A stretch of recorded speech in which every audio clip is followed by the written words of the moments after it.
السلام علیکم ورحمۃ اللہ وبرکاتہ۔ آج انشاءاللہ العزیز جو قربانی کے مسائل چل رہے تھے جانوروں سے متعلق، اس میں مسئلہ یہ بیان کیا جائے گا کہ اگر کسی جانور کے سینگ ٹوٹے ہوئے ہوں یا اس کی ٹانگ ٹوٹی ہوئی ہو یا ٹانگ میں کوئی مسئلہ ہو تو ایسی صورت میں ایسے جانور کا کیا حکم ہے۔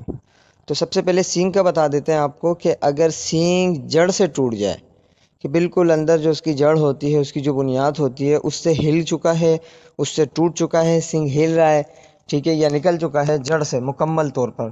تو ایسی صورت میں ایسے جانور کی قربانی جائز نہیں ہے۔ یہ ایسا عیب ہے جو عیب کثیر ہے، زیادہ عیب ہے جو اس کی خوبصورتی کے لیے مانع ہے، ٹھیک ہے۔ تو ایسے جانور کی قربانی بالکل نہ کریں۔ ہاں اگر سینگ ایسا ہے کہ اوپر سے اگر کسی نے تراشا ہے، یا بسا اوقات یہ ہوتا ہے کہ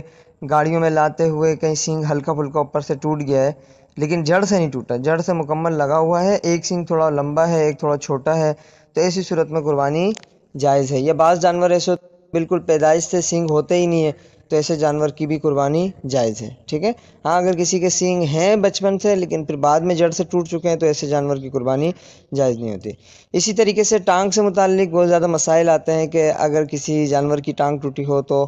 اس میں یہ دیکھیں کہ پہلے تو یہ دیکھیں کہ مکمل صحیح چلنے والا جانور ہو تو ٹھیک ہے، لیکن اگر آپ جانور لے کر آ گئے ہیں اور وہ لنگڑا نکل گیا ہے تو ایسی صورت میں اگر وہ جانور 3 ٹانگوں کے ساتھ چل رہا ہے، چوتھی ٹانگ وہ بالکل زمین پہ لگا ہی نہیں پا رہا بلکہ وہ لے کے جا اس ٹانگ کو، یا وہ ٹانگ اٹھا کے چل رہا ہے، جیسے ہوتا ہے نا بعض جانور جھٹکا دے کے ٹانگ زمین پہ نہیں رکھتے بلکہ اٹھا کے چلتے ہیں، تو ایسی صورت میں ایسے جانور کی قربانی جائز نہیں ہے۔ لیکن اگر وہ چاروں ٹانگوں کے ساتھ چل رہا ہے بلکہ ہلکا سا جھٹکا لگ رہا ہے، یہ تکلیف کی وجہ سے تھوڑا اس کو